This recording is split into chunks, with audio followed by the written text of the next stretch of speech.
Three, two. All right, it's time to talk with our featured guest, Aaron Boone. Aaron, how's it going, man? Hey, Michael, all's good. Thanks for That's having me. good. Good to hear, man. I appreciate your background. If you guys are listening to this, definitely go in the show notes and watch it. It's a pretty cool background. Yeah. So, speaking of background, tell us a little bit about your past, your present. How'd you get to where you are today? Yeah, got it. So, well, I'm glad to be on here today and talk about the themes today. So yeah, I have an interesting background. I don't know where you want to start, but I grew up on a goat farm. You'll probably never meet anyone that grew up milking goats. It was not that exciting at all. And that's why I was highly motivated to get into my next life. And that was playing football. So football was kind of my ticket out of town. I played obviously high school and I walked on to a college. I became an All-American at a junior college as a receiver.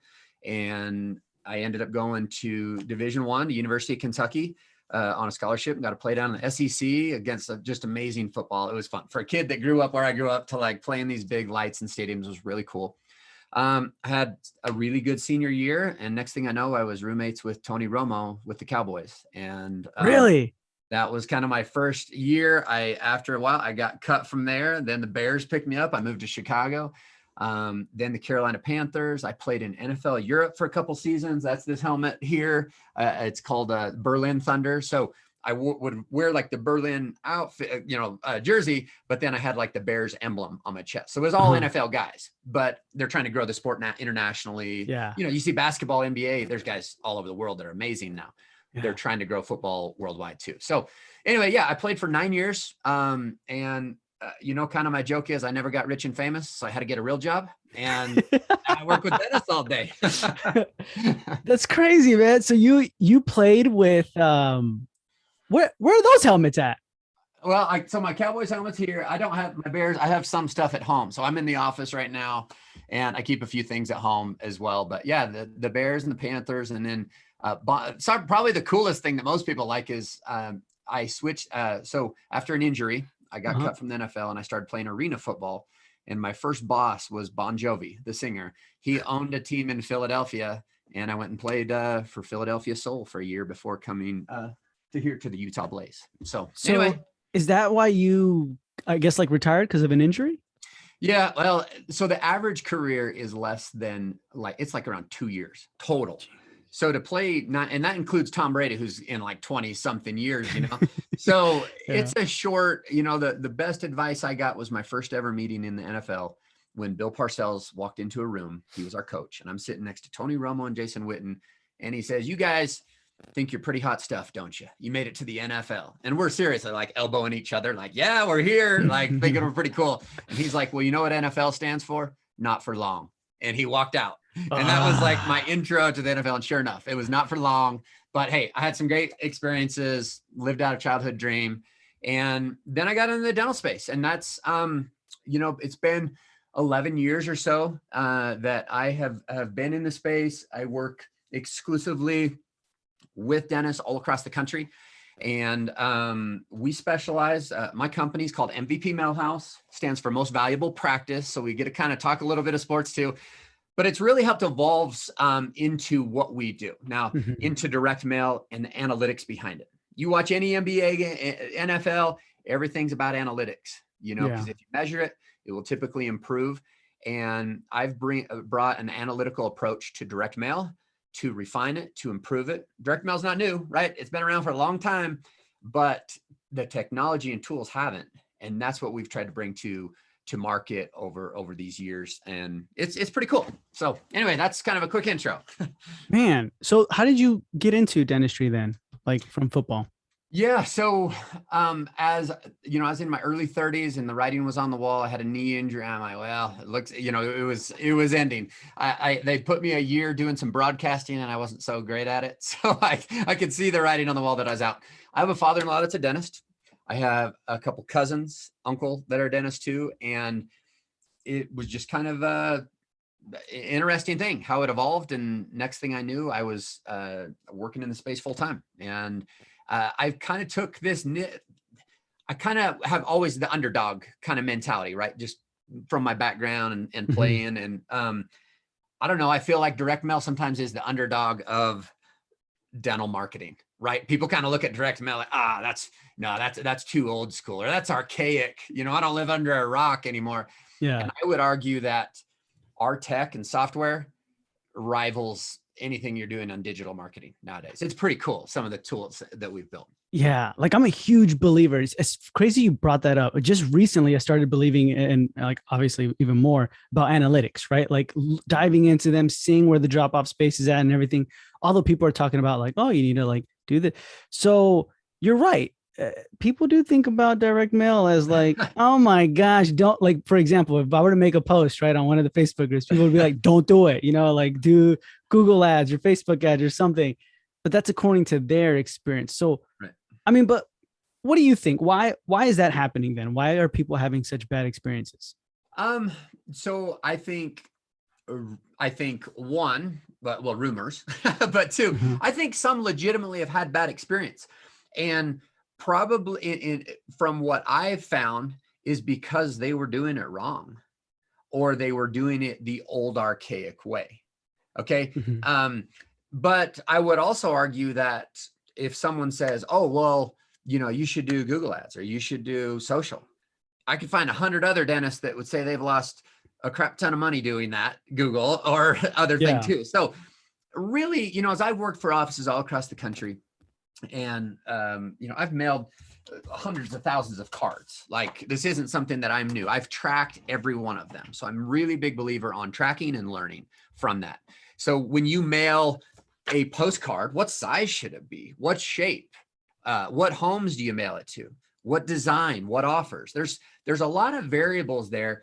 And unfortunately, the kind of the nightmare stories that I typically come across are those that decided to hire the print house down the street, or, oh, I got a sister that can design my card and I can print them here. And really kind of lack of understanding what it is. It's similar online. You can spend a lot of money on Google ads, and if you don't really know what you're doing, it can be lost and it can be a failure. So my best advice is control the variables. Whether you do it yourself, whether you hire a company like me or another one, it's really important to control the variables. And I break them down really simple. Number one, it's the homes you hit.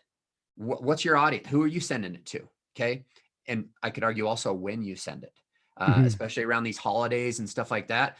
I think there's some bad advice out there in some places of when you should mail. And also, for startups and grand opens, I do a lot of those as well. And, some people are telling them to mail months in advance. That's a really bad idea. From my experience, because we record every call. So we use a tracking number, which on every call card. The difference is we listen to every recording for you. I score what offer they asked about. Were they cash? Were they insurance? We even look at how well your front desk handled the phone call, because those are variables, right? What if you're getting calls, but your front desk isn't answering them? Is anything going to be successful? What if they're answering them, but doing a poor job? You can have a blimp flying over town, but if you're not answering your phone, you're not going to get new patients. So I don't know. So back to your question, I think some have maybe tried or a shotgun approach. In the old days, you used to have to mail a lot broader, like you'd have to hit a whole zip code. But when I've built some pretty cool technology with heat mapping and stuff like that, where I'll pin drop out your existing patients to see where they're coming from. And 9 times out of 10, it's not in a perfect circle. So why do offices market in a perfect circle, a radius? Because when I look at heat maps, patients tend to migrate certain directions. They don't jump interstates very well. They don't jump rivers, lakes. They tend to migrate towards cities rather than pull out of cities. So you should direct your marketing, whether it's direct mail, whether it's online, you should hit those hotbeds, because those people come to you for a reason. Chances are their neighbors will too. So that's one tool that I think has been really helpful in understanding where and how patients come to a practice too. Heat maps, what is that all about? Like you're watching, like, where people, so for example, like, let's just say it's a practice and I'm about to open and I'm like, Aaron, I just want people with teeth in my office, right?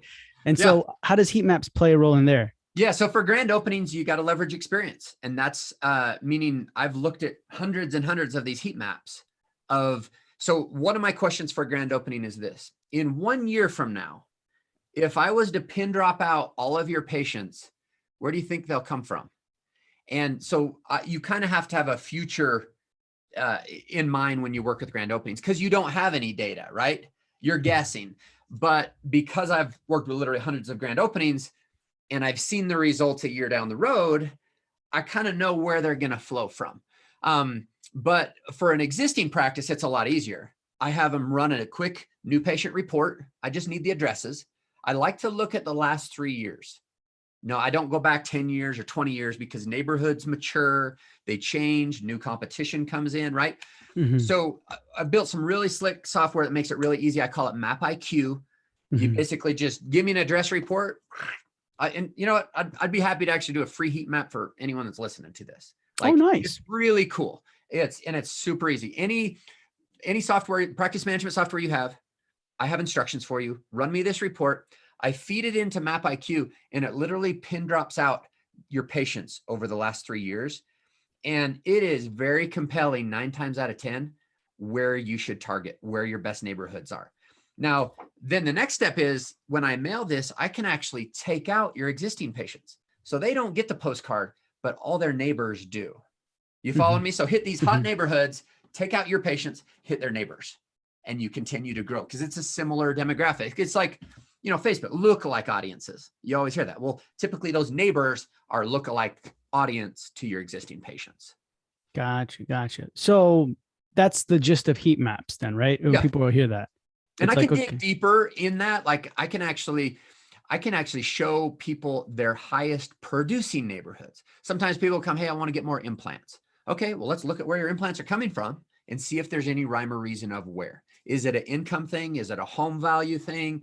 Is it a proximity to the practice thing? So we kind of dive in the analytics to understand that. But I have some offices that just want to target their highest producing neighborhoods. All right, let's double down in these neighborhoods because they are people that are spending money. Where this side of the street, that area doesn't. And we just focus in. So more granular rather than just like this big circle helps you improve. And you have less waste, less overage. It makes sense, right? Yeah. I don't know why I always thought that, Aaron. I always thought like radius circle, the bigger circle, you know, and it's true. Like the bigger the circle, obviously maybe the more money you're going to be spending, right? And then there's you're more wasting. homes. And they're less likely to travel that far. And I've also found they're less likely to keep coming back long-term. Proximity to practice is seriously a really big deal. So some people ask, well, okay, what is that proximity to practice? You hear different numbers, you know, a couple miles. It really depends on your population density. And these are kind of nerdy tools that I built, but I typically will like to be in that 2 to 4 mile radius tops. Occasionally there's, you know, not even enough homes. So I'll go out further. But when I do this heat map, I can literally tell you, Michael, I say, hey, this is your core area. These 5,000 homes, 10,000 homes, these are your bread and butter. And in many markets, you may want to hit those homes 2 to 1 over any of the surrounding areas because you're always going to get more patients in that bread and butter core area. Yeah. So then that gets into frequency and when you mail and not getting, you don't want to get oversaturation, right? Or diminishing returns and stuff like that. So direct mailers, going back to the initial question, if someone says like, oh no, they don't work, they probably haven't done all of this then, right? Well, great question. So my first question that I'll ask them is, okay, well, tell me what didn't work. And like if they've done it, and that's an interesting thing. So think about it. So when I say, okay, what didn't work? Did you not get calls? Did they not schedule? Did they not come in? Did they not accept treatment? Those are all really different things, right? If your postcards got calls, but your front desk didn't schedule them, that's a front desk issue, not a postcard issue. Yeah. Right. If they got calls, scheduled, came in, but didn't accept treatment, is that a dentist issue? An experience issue in the office?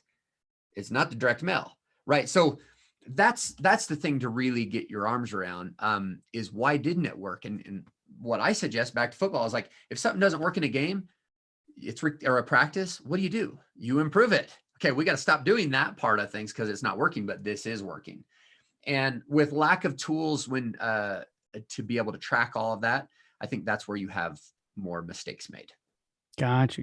Okay, so going back to where you said controlling the 4 variables, the 4 variables were What were they again? Homes you hit? The audience. So Audience? which Uh-huh. homes do you target? And that's where you do I Heat map. like to do that heat map, Uh-huh. or just understanding like a grand opening, geographical barriers of entry. Don't just understand. People don't like jumping rivers and interstates. It's really weird. Like seriously, when I'll pin drop practices that have 3, 4, 5,000 patients, and it is very compelling where they come from. Now you'll get the referral that comes from 15 miles away. You'll get a brother of a friend.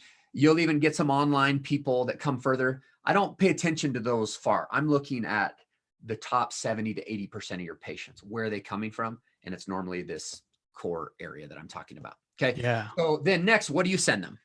What message? How do you present yourself? If you're a grand opening, how are you you're a new kid in school. How do you present yourself? Are you going to come across like fun, more quirky, or pretty, more standard, kind of more straightforward, maybe. So my advice in the design is this: play to your strengths. And I know it's a sports term, but play to your strengths. If you have a good looking office, a great team, put it on the card. Don't use stock photography. Put that on the card. If your office is buried in, a high rise or has zero visibility, stuff like that, it's run down, don't put it on the card. Don't put pictures of the practice on the card if it's not your strength. If you're competing against corporate dentistry, for example, will separate yourself. Locally owned and operated. Like, hey, you're going to see me proud, every time you come in. It's not a revolving door of dentists. So, but vice versa, if I was to talk to a big group, I would say just play to your strengths. You have better hours. You have better purchasing power. So everyone has a strength, right? Whether you're a small practice, a big thriving practice with 1,000 reviews, put that on the card. If you only have 5 reviews, don't mention it, or just choose one really good one and put it on the card. Yeah. But don't, you see what I'm saying? Like, so play to your strengths on that design. And then offers is another part of that. And some tips on this: offers do work. Yeah. And I know there's kind of this, like, I don't know. I feel like in general, there's a lot of dentists that push back on offer. Well, I don't want to give away anything. I don't want any freebies. I don't want shoppers. I don't want group honors. It's different. Groupon is Groupon. It's a unique audience, right? And I know a lot of people have had really bad success with that. Yeah. Direct mail is much different. So offers, to be educated on offers, this is what I typically recommend. Offers work. You will get a better response. I typically recommend to have an offer that speaks to the insurance world, an offer that speaks to the cash world, and an offer for big case dentistry. So I like to have 2 to 3 offers. So what are those? Okay. Big case dentistry. That could be free implant consultation. It could be free Invisalign consultation. Why are you willing to do something for free? Well, that one patient could pay for an entire mailing of 10,000 plus homes, right? That one patient can bring a lot of dollars to you. It's big case. Everyone likes big case. More money, less work, right? So throw a haymaker out on there. And that's why I typically like one big offer on it. Cash offer. So what if you are out there, put yourselves in these potential patients' shoes. If you're cash, what's going to resonate with you? Well, it's going to be cash numbers. When you see like $50 off, $100 off accepted treatment, or offers of $59, $89, $149, whatever, exam, x-ray, cleaning, those are drivers for cash people. Because if I have insurance, I could care less if it's $59, $99, $149, right? Because my exam, x-ray, cleaning are covered. That's how I think. It's free. I don't worry about that. But if I don't have insurance, man, $99, well, what does that do? It lets me come in and get a chance if I'm a dentist, it gives them a chance to come in, get to know me at a lower barrier of entry. And now it's my job as a dentist to earn their long-term business. So it's not a bad thing. Who doesn't like an offer? If you got an offer from Costco and you're in the market for a flat screen TV, you think you're not going to want the $100 off, right? Offers don't mean you're a bad patient just because someone comes in for an offer or a deal. I will say this. My recommendation for offices is this. Back to your strengths.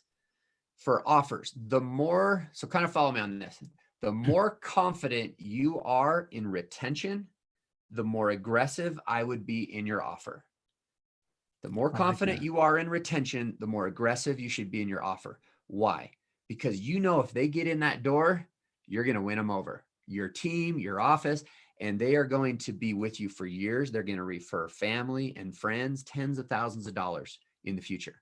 So what is giving away a free tube of whitening if that person's going to come back again and again and again? You see what I'm saying? Yeah. So now if you're not so great at retention, you got to have some skin in the game. That's how I would think of it as I'm a dentist. So now maybe instead of running that aggressive $19 or $49 exam and x-ray, now I got to charge $149. So I get a little money in because maybe it's 50-50 if they stay, because I'm not as good at retention. So grand opening, sometimes, newer docs, sometimes I see struggle a little more with that, with retention, but as they get better and get better at case acceptance, now you can be more aggressive on your offers, because if you get them in, you'll keep them. Does that make sense? Yeah, that makes a ton of sense. I like that. If you're confident on I'd your say retention. the last part of that, sorry, not to cut you off, the last No. part is the insurance. So how do you get insurance people? So think about it. If I have insurance and I can go to you, this office, this office, this office, all within a mile from my house, but you're offering free whitening, well, doesn't that is a perk to come to you, to choose you. If I'm looking, and on the offset, you're kind of all equal, right? Outside of maybe looking at some photos and seeing some reviews, I could go to any one of these 3 offices, but this one's giving me free whitening after paid exam, x-ray cleaning. Oh, that's covered by my insurance. So think about it. I'm thinking, okay, I can come in, I'm getting exam, x-ray cleaning. And if I have any treatment, obviously they got to pay for that, but then I get whitening. Well, cool. And now I just had a chance to earn that person's business long-term and their referrals and friends and family and all that story. So free whitening, actually, in my experience, 100 million cards tracked, as boring as it sounds, free whitening is actually the number one insurance offer that I've seen work. And there's nothing fancy or sexy about it. It just works because it's an extra perk. Other ones that are good for insurance, I've seen like, $50 gift cards. You have to be careful. It varies by state of what you can use and how you do that. But anyway, those are just some ideas, I guess, of different ways to leverage offers. Have you seen anything specific, like between free whitening, free bleaching, or free whitening for life, or take-home kits? Yeah, it's more of an education issue with the office. So I personally, as a consumer, I think free whitening for life is pretty cool, right? Especially if I have insurance. But is the office good at it? Do they understand the bigger picture? And for those that don't know, free whitening for life, it's the same thing. I'm going to come in on the front end. I'm going to get my exam, x-ray cleaning, charge my insurance. I'm getting my whitening. Now in 6 months, as long as I keep my appointment, as long as I don't have any outstanding treatment and I'm getting it taken care of, as long as I keep my appointment and come back, boom, I'm going to get another syringe of whitening. And if I don't have my trays, maybe he's going to charge, maybe he or she's going to charge me for new trays. Some give it, some don't. But that's the idea. You get them hooked on the white. Hey, this is a sweet perk of my dentist. Well, guess what that patient's going to be saying to his coworkers next week? Hey, your teeth are looking really white. Oh yeah, I get free whitening every 6 months when I make my appointment on time. And it spreads and it grows. So anyway, Zoom and some of the like more expensive, now that does get a little more pricier than just a syringe, or even, I see a lot of like sheer white and some strips and more take-home kits. Those from a chair time might be a better solution for some offices. Instead of having to mold and take all that chair time, hey, great. All right, here's your take-home kit. And it might have a $50, $75, $100 MSRP value. So you market it like that. Hey, get a free $100 value take-home kit after exam, x-ray cleaning. So it kind of depends on the office, what your bandwidth is, and chair time, some things to think through there of what type of whitening you offer. Personally, I think the Whitening for Life program can work really well, but it needs to be bought in by the whole team to execute. Yeah. It doesn't matter what we put on the postcard though, right? Like if, for example, like free whitening and free bleaching, would one perform better or the other? Or I haven't seen a difference between the two. Okay. I have seen like Zoom and the higher value ones when you're putting like, hey, $300 value, $500 value, that has more meat on the bone, but it also costs you more, like literal hard costs. So it's something to consider. back to the thing, if you are really awesome at retention, be more aggressive maybe. Yeah. Gotcha. Gotcha. Okay. So then that's the messaging, right? Two. Yeah. And then what would be the, so now you got your audience, you got your design put together. One last thought on that. I really like, personalized like real pictures, like, show personality in your cart. Don't just have, and I have some that I think are pretty just static, just like your typical, some offices, that is their brand.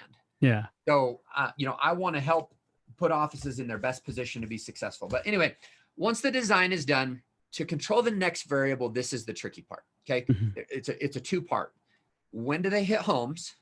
And there are certain weeks, even throughout the year, that will perform better.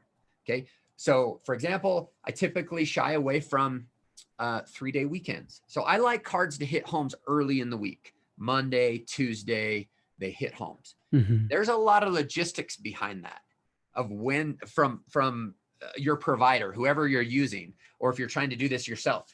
Logistically, there's a lot of things to control.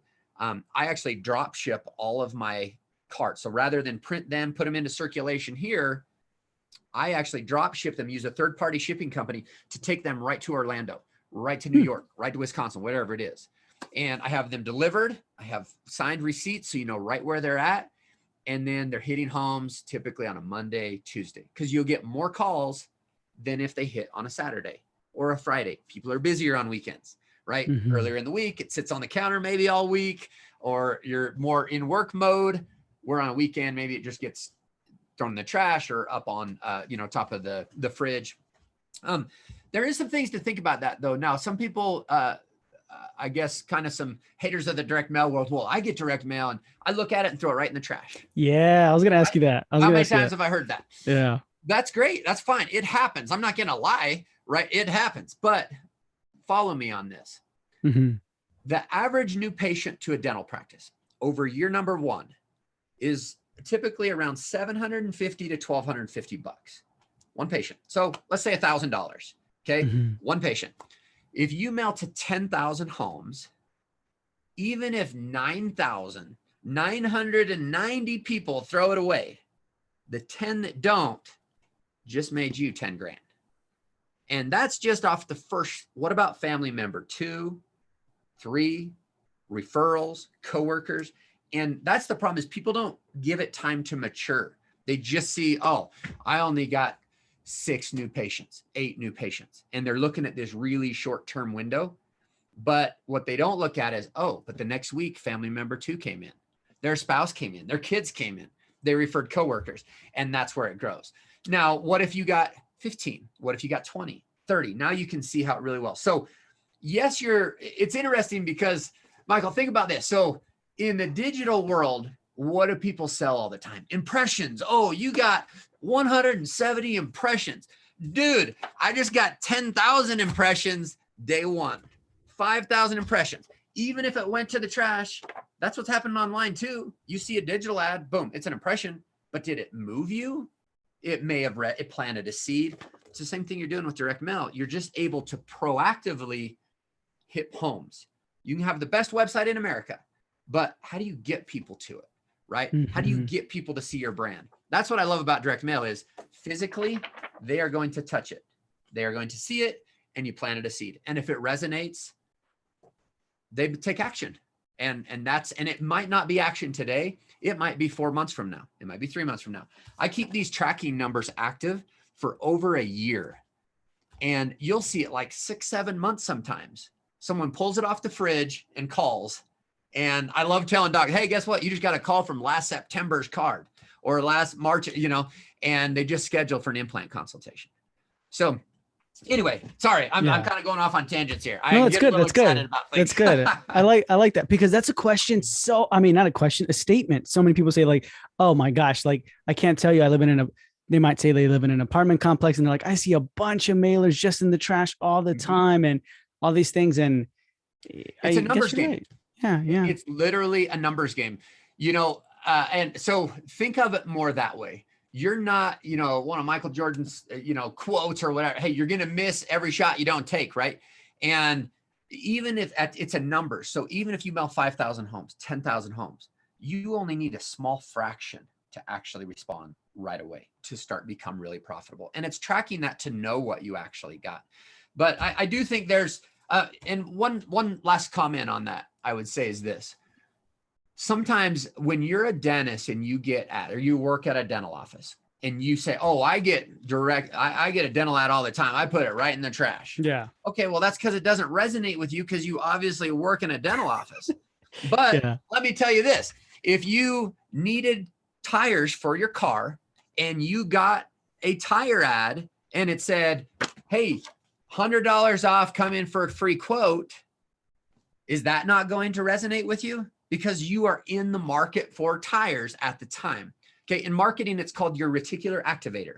When something is on your mind, you know you need, it resonates. It stands out to you. You know, how many times have you like maybe got a car and you're thinking, oh, I got this cool car. I hardly ever see these, but then you start seeing them everywhere. I'm like, wait a minute. I got a Ford Flex like 10 years ago. I'm like, nobody has Ford Flexes. Then I start seeing them everywhere. I'm like, what the heck? I thought I had a unique car. So it's similar in this. You notice it more because that's what you're consumed by daily. But when you need something, those ads, those type of signage, those things jump out to you. Those ads, online, digital, or tangible, like they happen. So anyway, I don't get too held up on that. It's more of an understanding of how it works. Like that you don't need hundreds of calls to be really successful with direct mail. Yeah. That would be nice. So that leads me into the next one. Sorry, is how do you track it? So with these tracking numbers, every call's recorded. So we alert an office the second they get their first call. They know that they were delivered and calls are coming in. What makes our call tracking a little different, and it's cumbersome and laborsome, is we actually listen to every single recording you get. So I don't listen live. I'm not like hitting a button. Oh, Mary, don't say that. Like you just messed up. But we listen to every call within a few hours and we grade it. What's happening? Well, did they answer it? Who answered it? How well did they perform? We have a criteria that we look at that I feel will determine how to, what are the key components that will make or break an appointment. So for example, if a front desk, someone calls in, hey, how much for Invisalign? And your front desk first response is, oh, it's about $6,000. Guess what that person's going to do? Okay, great. Thanks so much. Bye. Now they're comparing by price alone, whether it's a crown, whether it's this. Giving price actually, I feel is a disservice to the caller, because you're not able to really get. Here's an analogy on that. If someone calls in and says, how much for a crown? And you say, oh, it's about $1,500. And they say, okay, thanks so much. And they hang up. Oftentimes that front desk thinks they did a good job. Oh, I helped them out. I gave them a number. But do they actually really need a crown? And if so, what tooth is it? What material is it? What are their needs? So an analogy would be is if you walk into a shoe store and you say, how much for shoes? How does that help the dude at Foot Locker? If he says, what type? Do you want flip-flops? Do you want basketball shoes, running shoes, hiking shoes? There's a lot of different variables in the mouth, right? So by your front desk just giving a price, or even if you give them a range, it's about $800 to $1,500. Guess what the caller heard? $1,500. And they're going to call the next place, and the next place says $1,200. Guess who they're going to? And it might be a worse situation, a worse dentist, but they're making a decision on price alone, which is a bad idea. In my experience, I want them to have a chance to come in, get to know us, get a feel. It's, some of the dentistry 101 training for case acceptance. Have them in the chair, educate them on what you're doing and why you recommend it. And it's a lot harder to say no to a $1,500 crown in a chair than it is over the phone. It's a lot easier to just say, thanks so much, bye. Okay, so as we listen to these calls, we grade all those things. What offer did they ask about? Were they cash? Were they insurance? Because it gives me leverage of recommendations on your design. How can we change it? If everyone called about offer A and no one called about offer B, well, should you mail again with offer B or try something new? Right. And those are the mistakes that people make, is they just keep doing the same thing rather than improving. It's like practice or games again. I'm running the same route the wrong way every time. I'm wondering why he's not throwing me the ball. Well, it's because I'm running the wrong route. So fix it.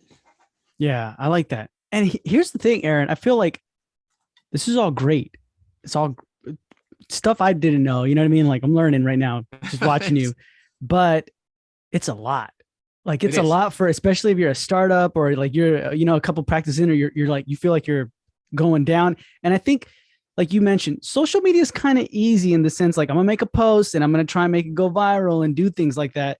And you're like, oh my gosh, I got 200 impressions, but did anybody come in? I don't know. You know what's really happening with Oh, that? It's just more time consuming. But I think with this, it's a bit backward. It's more money, but you can hone in and target.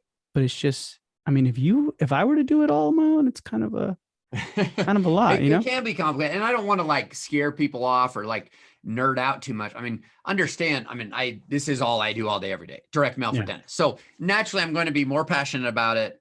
I'm going to have more level of depth about a lot of these things because I've seen it all. I've worked with all different types of practices.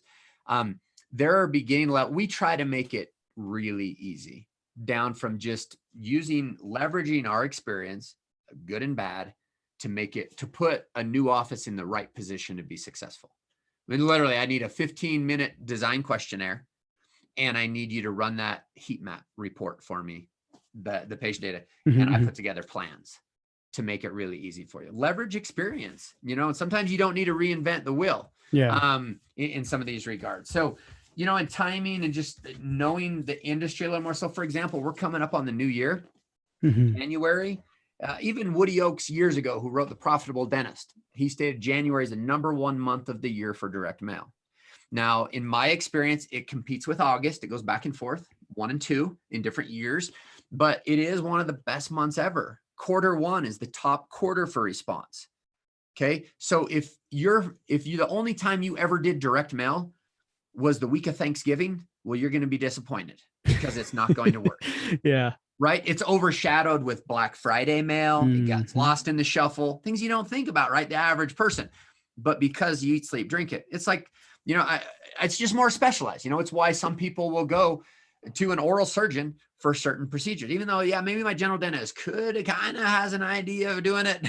Yeah. Sometimes you just want a specialist to come in and do that. And that's kind of what I look at when it comes to direct mail. So I don't, I don't work with offices on their Google campaigns and their social media. I just do direct mail, and that helps me understand influence. But Q1 is a great time. People might ask why, right? Is that some of you maybe, okay, why is Q1 the best quarter? In my experience, it's because of this: renewed insurance benefits.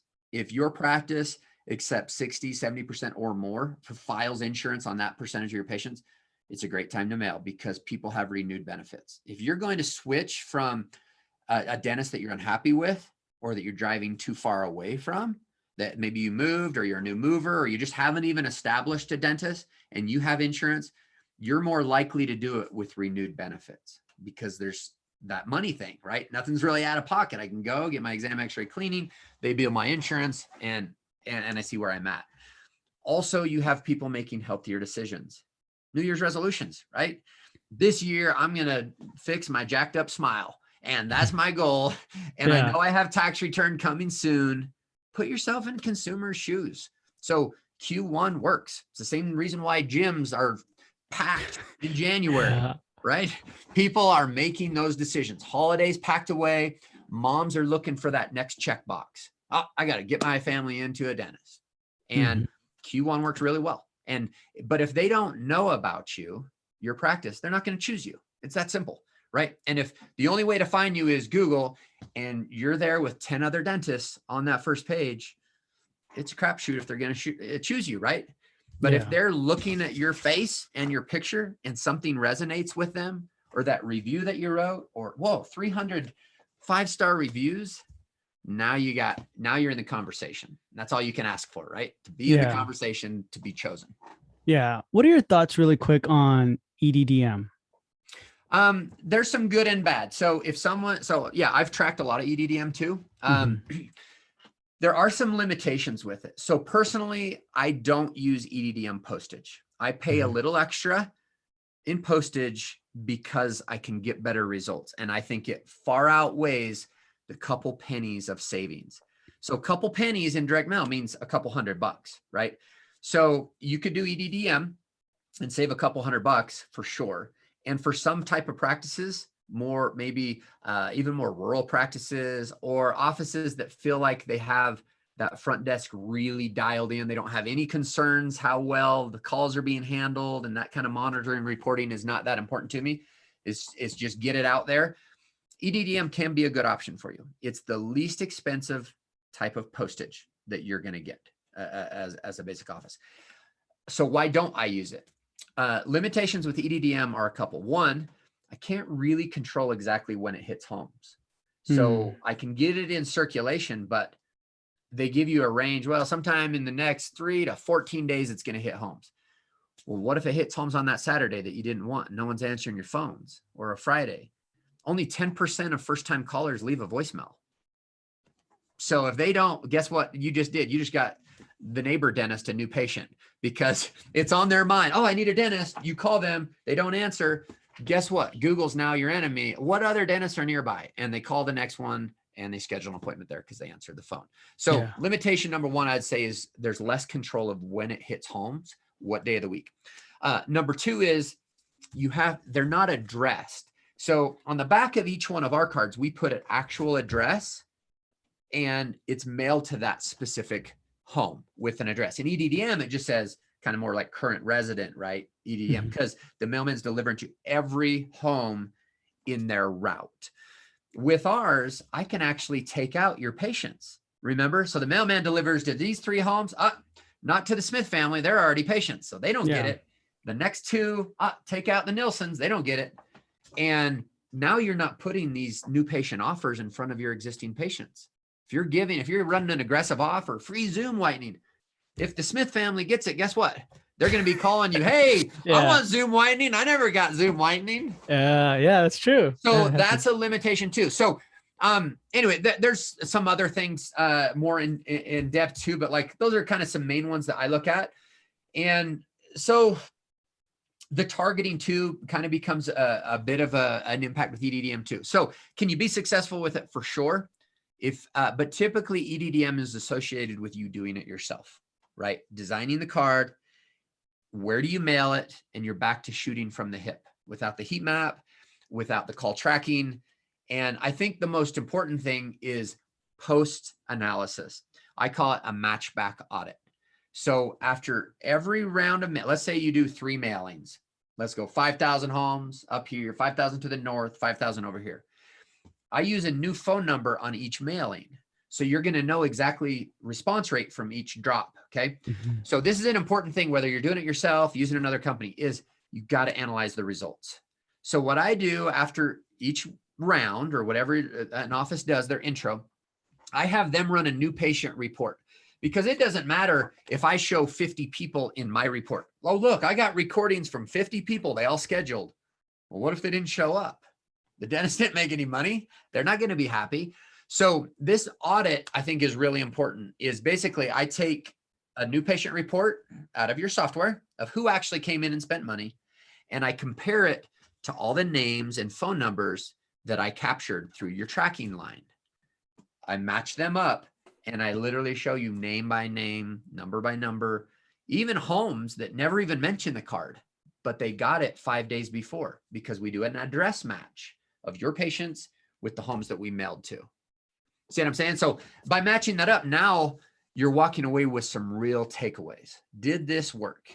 And the reality is it's not going to work for every office, but you're going to know and not keep doing it, right? Yeah. And that's the downside of not tracking it. But in most cases, the reason why I go to all these lengths of listening to every call, doing all this audit, it isn't because I love listening to front desks around the country. Yeah. It's because it will get you better results.